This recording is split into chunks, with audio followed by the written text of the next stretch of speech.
ሰላም ጤና ይስጥልን ውድ ቤተሰቦቻችን እንደምን አላችሁ? እንደምን ስከረማችሁ? በአሁኑ ፕሮግራማችን አንድ ድንቅ ተጫዋች የዓለማችንን ብርቅዬ ተጫዋች እናቀርብላችኋለን።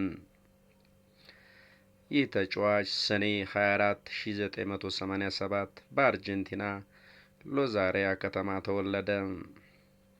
አባቱ በብረት ፋብሪካ ውስጥ ይሰሩ ነበር። እናቱ ደግሞ የጽዳት ሰራተኛ ነበሩ። በነበረው የእግር ኳስ ችሎታ ይህ ብላቴና ብዙዎችን ያስደምም ስለነበረ ገና በሕፃንነቱ ብዙዎችን ትኩረት እየሳበ በነበረው ችሎታ በተለይ ደግሞ አያቱ ያበረታቱትና ትልቅ ትኩረት የሚሰጡት ነበረ። አያቱ ሴሊና ይባሉ ነበር። እኚህ ሴት በደንብ ያበረታቱትና ትልቅ አስተዋጽኦም ያደረጉለት አያት ነበሩ። በ11 ዓመቱ የእድገት ሆርሞን ወይም ደግሞ ግሮዝ ሆርሞን የሚባለው ችግር አጋጥሞት እጅግ አስከፊ ሁኔታ ውስጥ ገብቶ ነበር። ብቸኝነት ያጠቃው ነበር፣ ያኮርፍም ነበረ። በዚህም ግሮዝ ሆርሞን ምክንያት ብዙ ክለቦች እሱን ሊመርጡት አልቻሉም ነበር። ችሎታ ያለው ነገር ግን በተፈጠረው ችግር ብዙ ክለቦች ሊመርጡትና ወደ ክለባቸው እድል ሊሰጡት አልፈቀዱም ነበረ። ነገር ግን ሕይወቱን የቀየረውን ዛሬ በዓለም ደረጃ የእግር ኳስ ንጉሥ፣ የምንጊዜም ድንቅ ተጫዋች፣ ዘ ግሬተስት ኦፍ ፕሌየር ኦፍ ኦል ዘ ታይም እንዲባል ያደረገውን እድል ሊያገኝ የቻለው አንድ አጋጣሚ ተፈጠረ።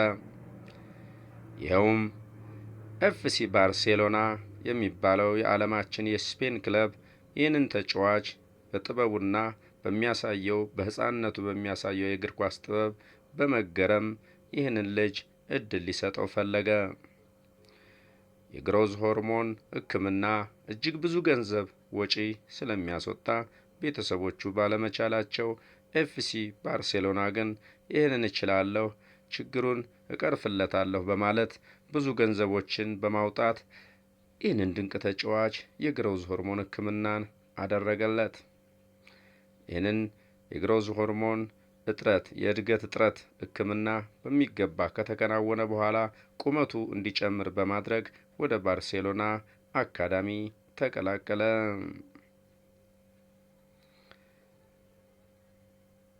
በዚህም ምክንያት በባርሴሎና ኤፍሲ አካዳሚ በላማሲያ አካዳሚ እንዲያድግና ጨዋታውን በዛ እንዲያደርግ እድል ተሰጠው።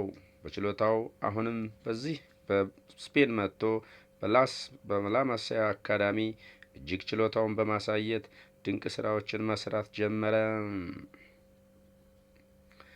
በ2004 ላይ ነበረ ለዋናው የባርሴሎና ክለብ መጫወት የጀመረው።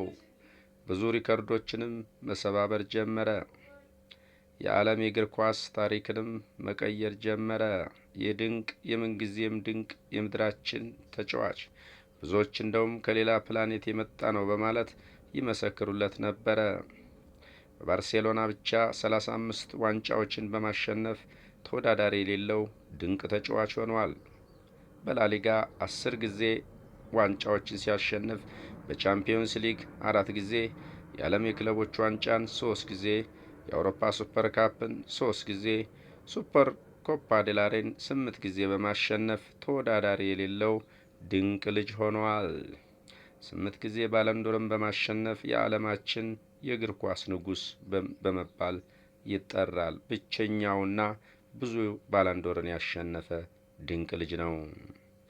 6 የአውሮፓን የወርቅ ጫማ አሸንፏል። 8 ጊዜ የላሊጋውን ከፍተኛ ጎል አግቢ ሆኗል። ይህ ድንቅ ሰው አሁን በአሜሪካ ኢንተር ሚያሚ በመጫወት ላይ ይገኛል። ዓለምን በእግር ኳስ ያስደመመ የምንጊዜም ድንቅ ተጫዋች ሊዮኔል አንድሬስ ሜሲ።